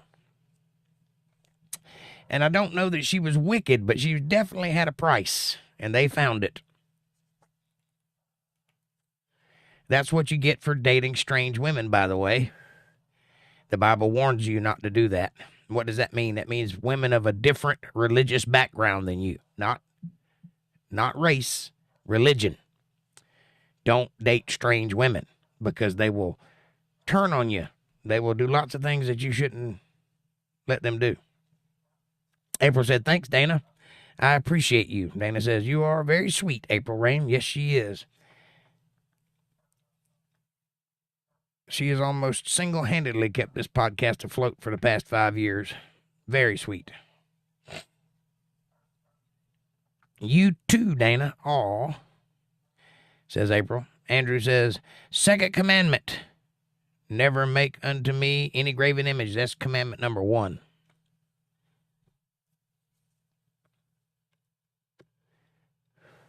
Catholics split that into 2 so that they would still have 10 commandments because they removed 1. It's in Leviticus. April says, amen. Jake, it certainly does touch me, and I enjoyed the read. Thank you. I love you. I love you too, sweetheart. I hope you have a great day. Exodus 20, chapter 4, thou shalt not make unto thee any graven images or any likeness of anything that is in heaven above, or that is in the earth beneath, or that is in the water under the earth. Yes.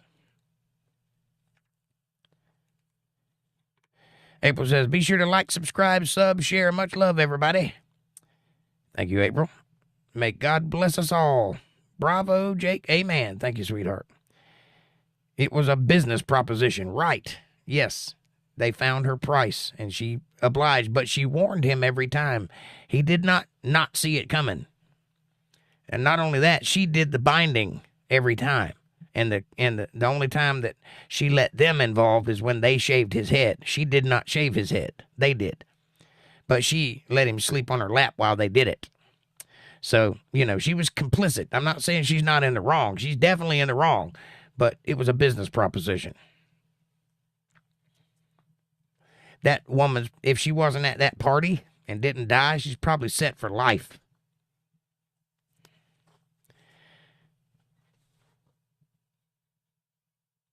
April says, LOL, Dana. Dana says, April smiles. He was scary in those times, wasn't he? Cowboys 8 Panel says, and wearing makeup, boys. Huh?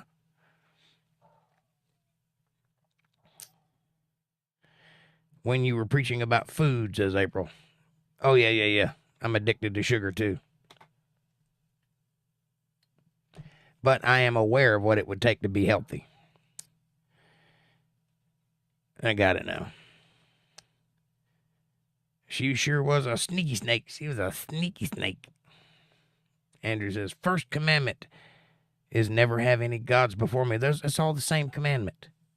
Thou shalt have no other gods before me. The graven images is part of that. You might could technically break that into 2 commandments, but I'm telling you, it's all about the same thing, not to worship anything other than God.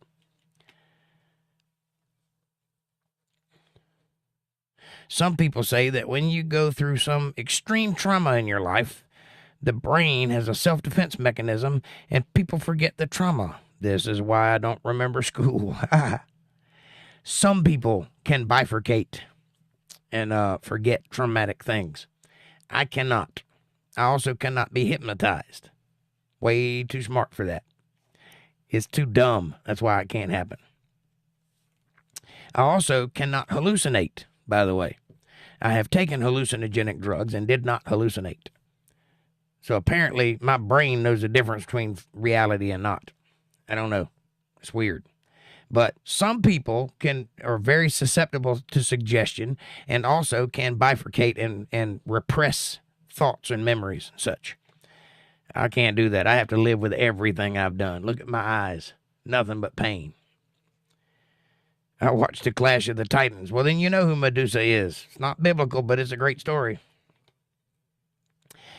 Andrew says, referenced to the Almighty. Right.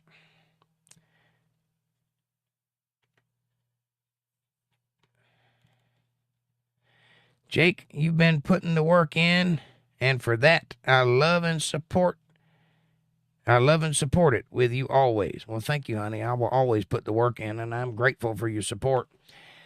And I am, popcorn and peanut butter broke. So, every little bit helps. I'm not suggesting anything, but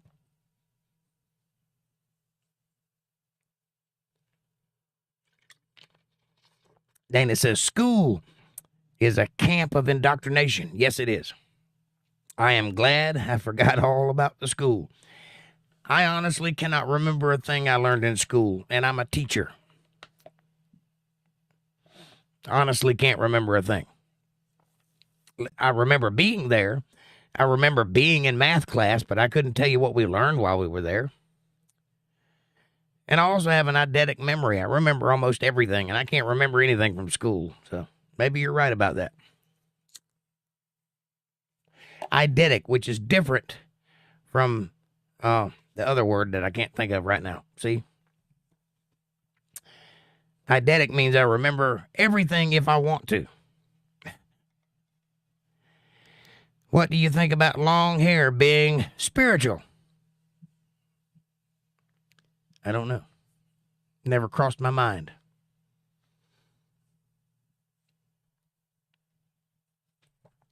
Enough said. Enough said. You tell me.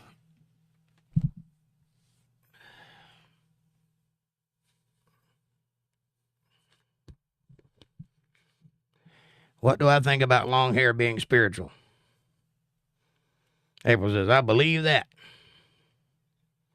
Danny says, school is a traumatic experience. It is good to forget. Well, I know I got beat up a lot in high school. It's pretty traumatic for me. But then again, I lived in a rough area, so I got tough. I'm like, that song, Coward of the County? That was me. Until I turned around and locked the door. You could hear a pin drop.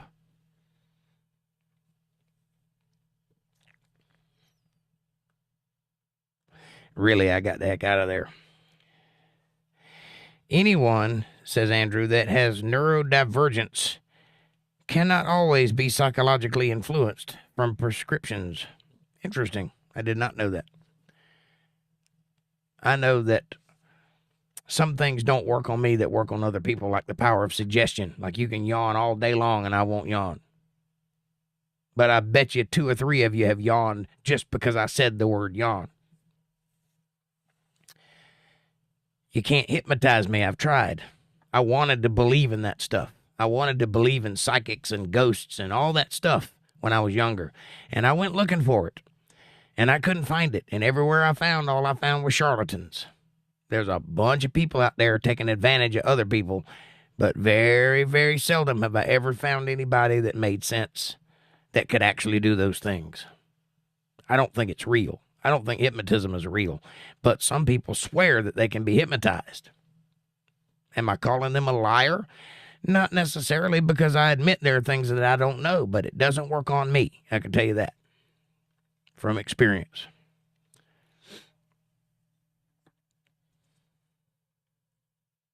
And yes, I'm kind of partial of the long hair.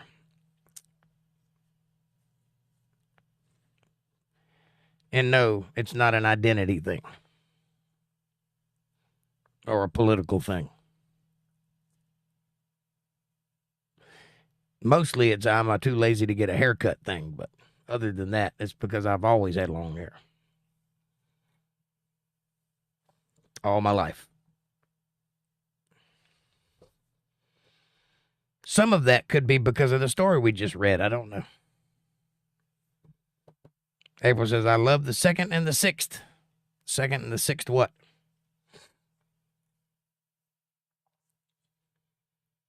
Grade? You love the 2nd grade and the 6th grade? I hated school right up until I went to college, and then I found out I was a straight A student, but I flunked all the way through grade school. Do you ground yourself? Do I ground myself? You mean like with a wire? Or do I tell myself regularly, you're just a man, you're not anything special?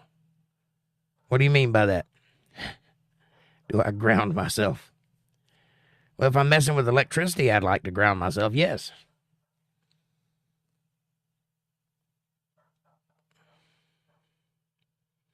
I am a neighbor and friend of Mark Questus. I don't know who that is. I think our hair are like antennas. Well, mine definitely is. Oh, I understand what you mean now. I found a simpler solution. I just put a dryer sheet in my back pocket, and I don't get electrified. You can also use Scotch Guard or anti-static spray. But I don't like to spray myself with things, so I just put a dryer sheet in my back pocket. I understand your question now. Yes, in the wintertime, I get electrocuted every time I touch anything metal. Yes. I once went down a slide in the summertime with my kids and like to never made it out of the slide because it was one of those tubes that goes down and turns, and it shocked me all the way down. Like, all the way down getting shocked. And it had metal rivets holding it together. Oh, man, that was rough. PVC, in case you don't know, produces electricity. And some people are electrostatic. And yes, hair is an electrostatic magnet. Barefoot on the dirt. For me, it's sock-footed on the carpet. But do you get the long arcs that shoot out of your fingers or shoot to your fingers from things? Because I can't even get close to anything metal unless I got a dryer lint in my back pocket. And for whatever reason, that softens me up or something. Doesn't let me become static. That sounded like a strange question at first, but I totally understand where you're coming from.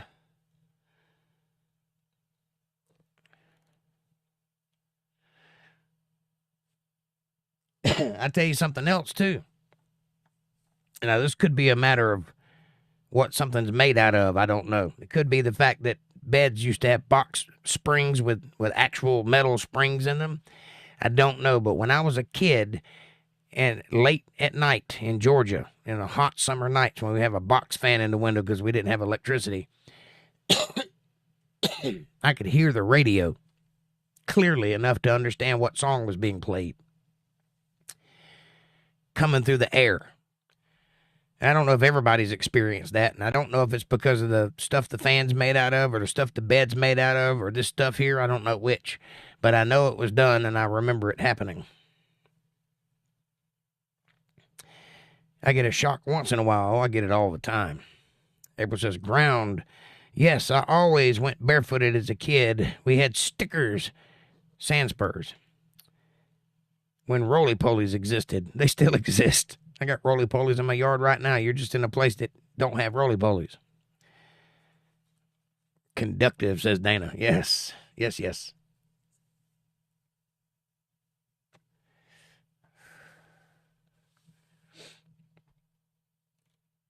Yep, that's a thing. Has anybody else ever had that experience where they could hear the radio in the air? It could have been because I had fillings in my teeth, too. I don't know. And I've heard all kinds of rumors, but I don't know which is true. But I'm that old, by the way. I am box fan in the window old. I existed before VCRs existed. That'll give you any idea. When I was born, President Ford was in office.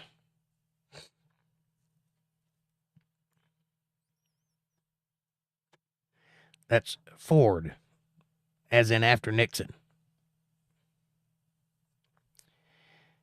Well, I had square dancing in school. I went to Spook Hill Elementary and loved it. Then Frostproof High Schools. My sister went to Spook Hill Elementary. And apparently I did too, but I don't remember going. Must not have went long. MVTV, what's up, buddy? Just whippersnappers. I watched the moon landing at 8 years old. So did I, but it was a rerun.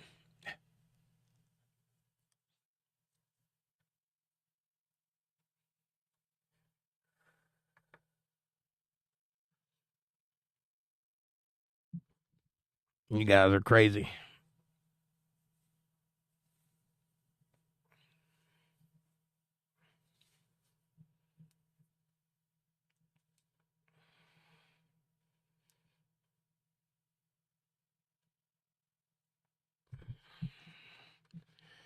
I was born in the last millennium, says Dana. So was I.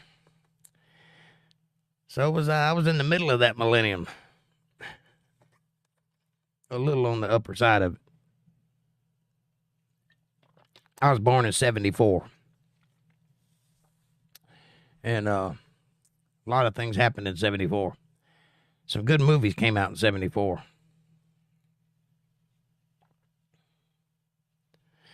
April says, ouch. I know it's a shocking experience. It can be, yes. And I hated sand spurs, by the way. What you call stickers. Those things are miserable to get in your feet. Real sharp spurs. And they're everywhere. You can't walk anywhere.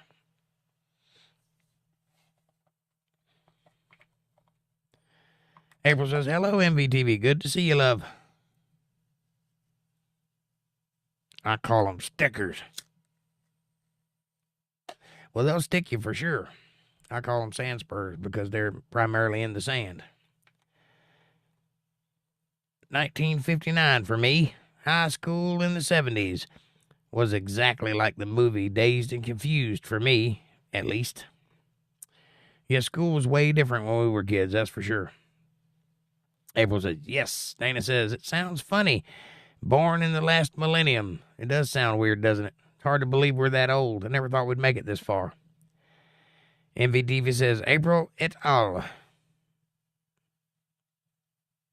Or et tu. Or tout sweet. Or whatever French thing you're saying next. April says, a lot. LOL. Yep, a lot of sand spurs. Sand spurs and stinging needles. Or stinging nettles. Whatever, however you say it. Anyway, Florida sucks is what I'm getting at.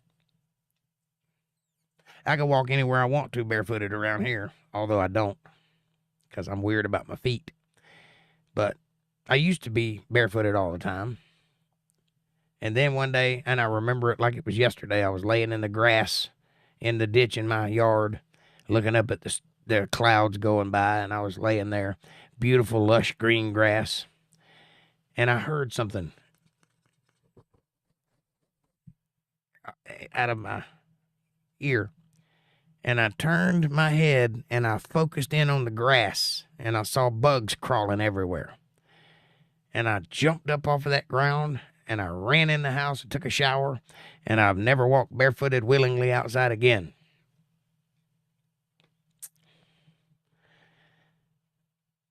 I was born 4/11/75. Jake, you were born, hey, don't be giving my birth date away, 12/10/74. But thank you. Thank you for sharing. Delilah. No, I'm just kidding. I'm teasing.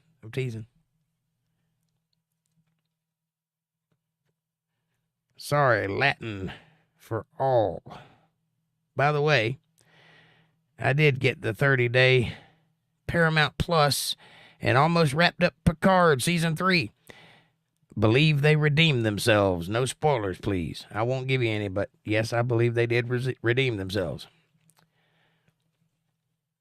Dana says, it's funny because not many people in our history could say they were born in the last millennium. We can say that. We are Gen X, Jake.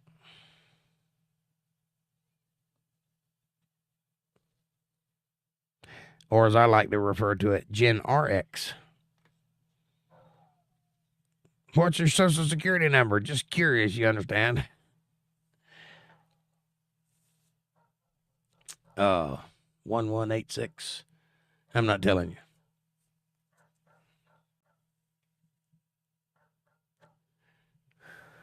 Yeah, MVTV. Says April.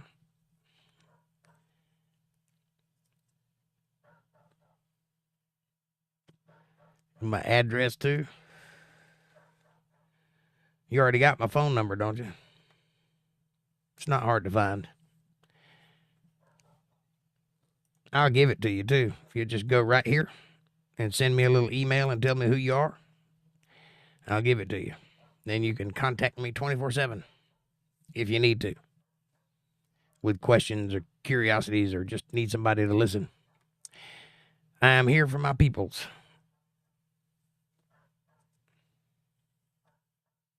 If you need me to be.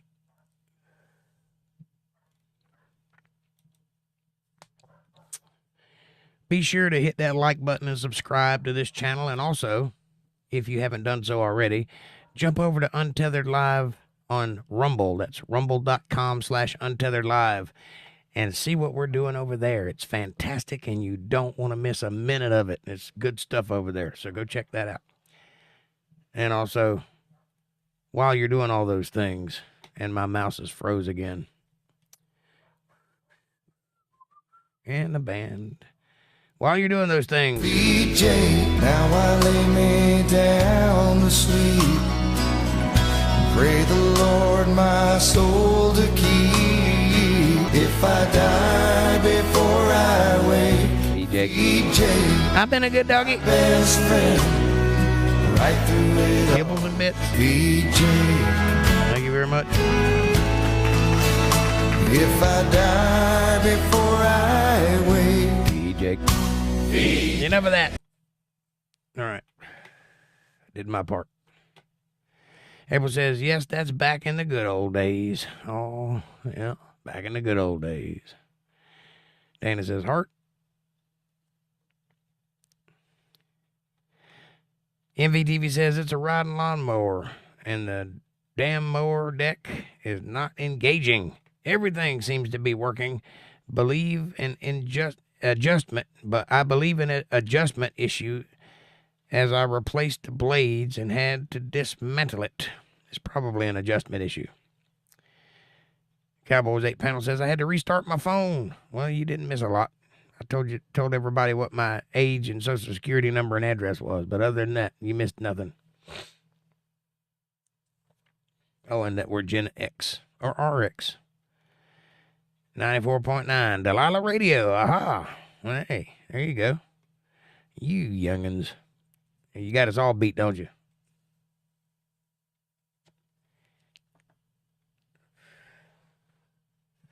I feel old sometimes.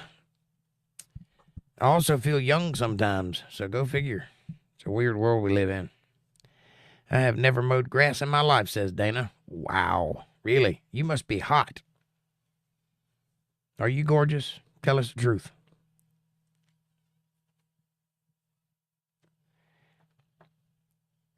That's the only way I can figure you got out of mowing grass. Either that or you live in the desert. That might be.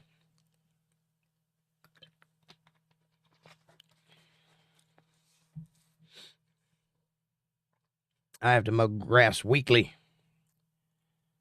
And Cowboys 8 Panel says, ha ha ha.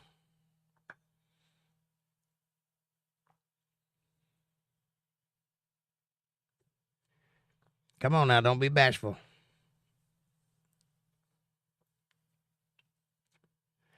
MVD says, it's a jungle here.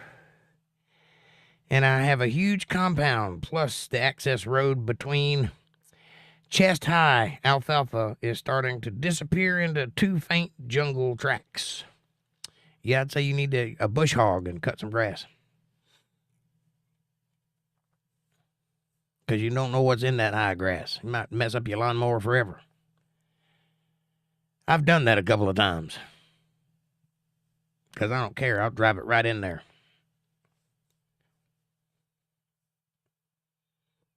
I have currently about 7 riding lawnmowers, and one of them runs.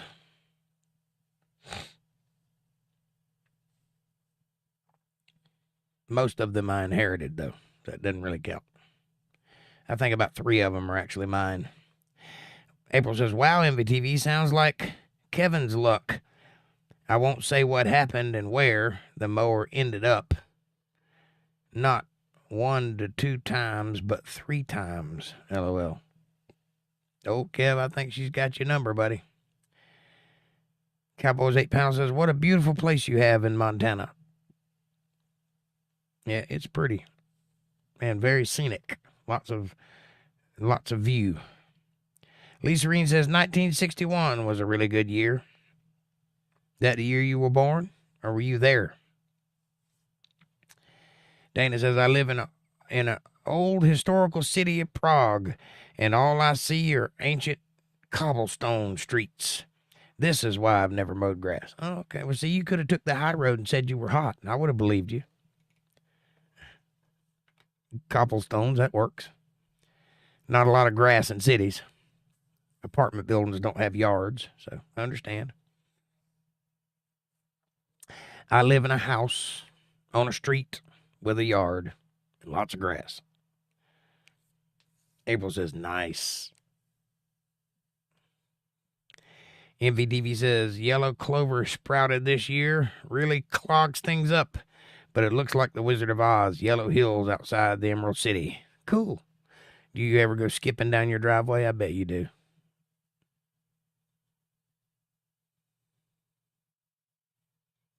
I would.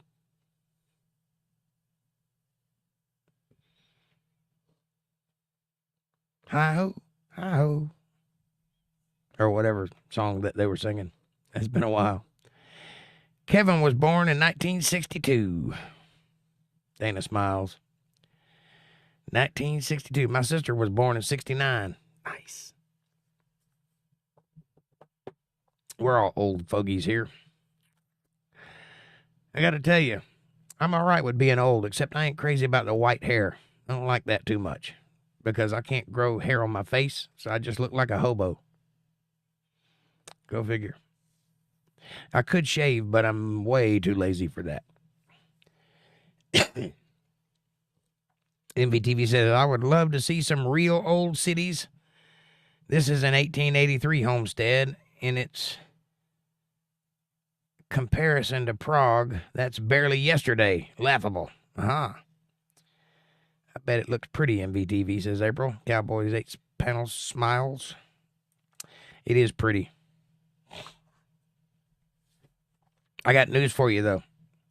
Every place you have ever stood is over 6,000 years old. Ever. You just got some new stuff on it. But it's a really old place. Might be 20,000 years old, or 30,000, or 50,000, or even 1,000,000. Never know. I don't quite think so, but it could be. There seems to be evidence to support it. Hey, says MBTV, what's cool is suddenly you rate all this elderly discount stuff. I get discounted internet, medical care, and 15% off old man discount at dispensaries, and usually some cred when cops stop me. Yeah, I don't get that. They just think I'm a hobo. I haven't quite reached the age of AARP yet. I'm pushing it, though. Won't be long. I think I got 7 more years. Then I can get AARP. I'm 49 this year, but I feel like I'm 120.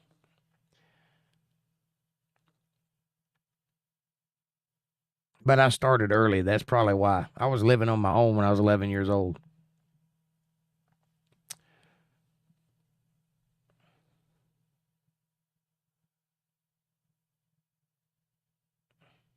Got my first job. See, what was my first job? First job was delivering papers. And I was 9 or 10 then. My second job was roofing, and I was 11 then. And I was working ever since. Well, I break down with man sobbing. So combined with my looks, it usually works out, says MVTV. You mean when the cops pull you over, you go to sobbing? April says, that's Snow White. What's Snow White? And the Seven Dwarfs, LOL. Oh, the hi-ho? I got you. You're a little behind. I'm a little behind. Yeah, some songs she was singing was just skipping down the yellow brick road. I just can't remember what it was. We're off to see the Wizard, the Wonderful Wizard of Oz. That's it. Hi-ho, hi-ho. Off to work we go.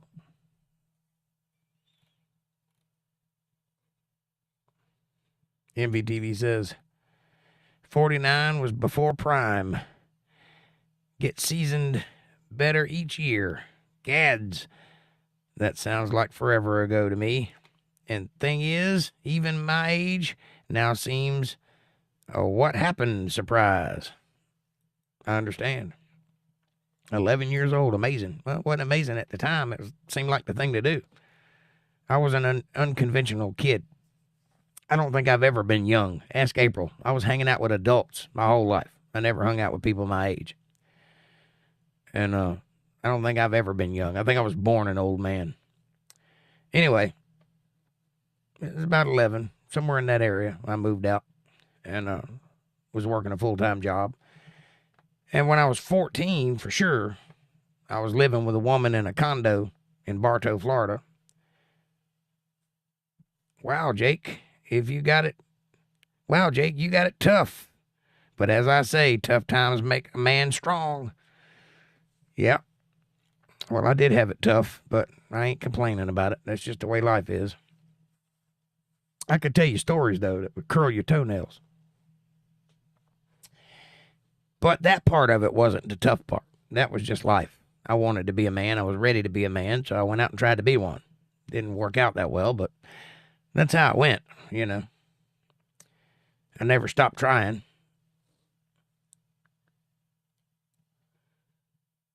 I think I got married the first time when I was 17. Is that right, April? I think that's right. And just kept collecting from there. MVTV says, I firmly think I remember laying in the crib by being incredibly frustrated because I could not form words to speak. Either that or you got really drunk and you remember that. It's not unheard of. I remember being in the crib Better than that, when I was 6 months old, I had a hernia operation. So I was born with a double hernia. Sometimes that happens to kids. Anyway, the lining that holds your guts up ripped, and my guts fell. And so I had to have that repaired when I was 6 months old. And I can tell you what the office looked like where they had me in a plastic incubator. Post-surgery or pre-surgery, I don't know which, but I was there. I could tell you what the doctor looked like. I could tell you how many people were in the room and what they were doing for the space of about an hour. And I remember that. And I was 6 months old. So it's not unheard of. April says, right on, cowboy. Or right cowboy. I don't know which.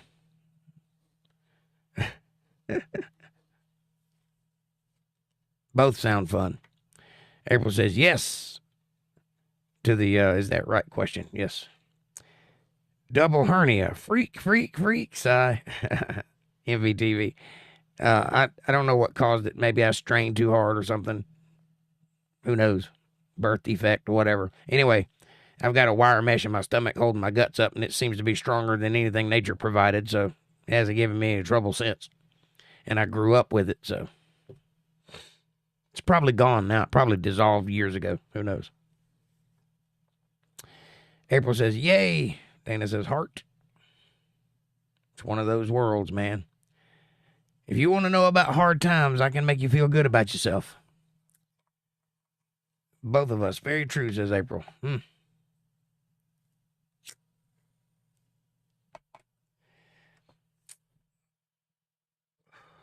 I remember being in some kid hospital and getting into trouble for climbing out of the rail bed. I was constantly in hospital in the late 60s. LA smog almost killed me. Instant cure on moving, says MBTV. All it took was COVID-19 to make that smog go away in 3 days. It still hadn't returned, so go figure. It's almost like if they just took 3 days off of driving around, they could have solved that problem. Actually, it's like 3 weeks, but you get my point.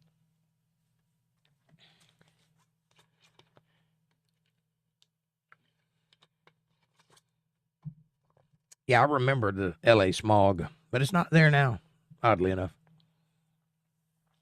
It may have returned by now, but I don't think it has.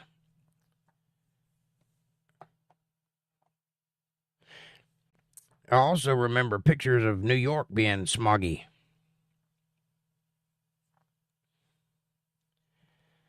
Hadn't seen pictures like that in a long time, though. Kind of makes you wonder what they were doing back then.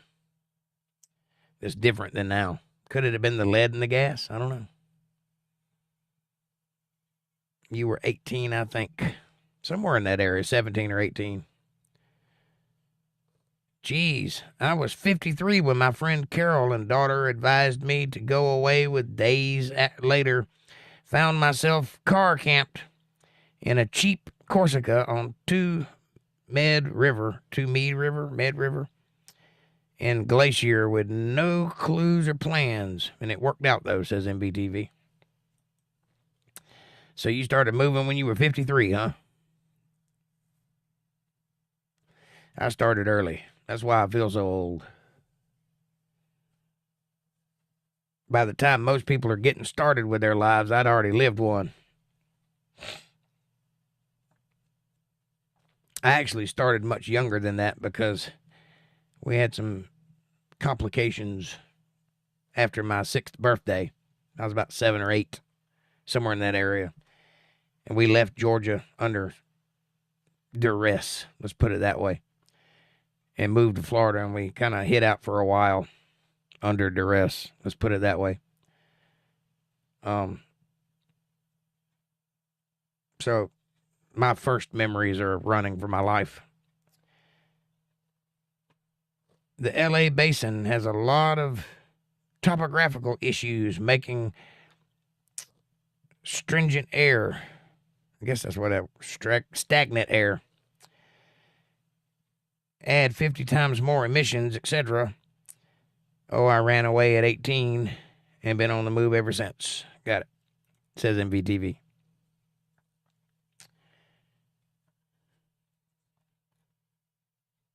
All right. I must go because I got to get up really early in the morning, go to work. I love you guys. It's 10:05. Thank you for being here. Thank you for being so interesting. Thanks for all your love and support. Thanks for everything you do. Thanks for making the chat so interesting and getting me to divulge way too much truth about myself. It's a special thing you do there. Dana says, heart back at you, sweetheart. Thank you for being here. Have a great night. I love you all. I can't wait to do this again tomorrow night at 8:30 right here. Be there or be slightly rectangular. I'll see you all then. But until, thanks for watching.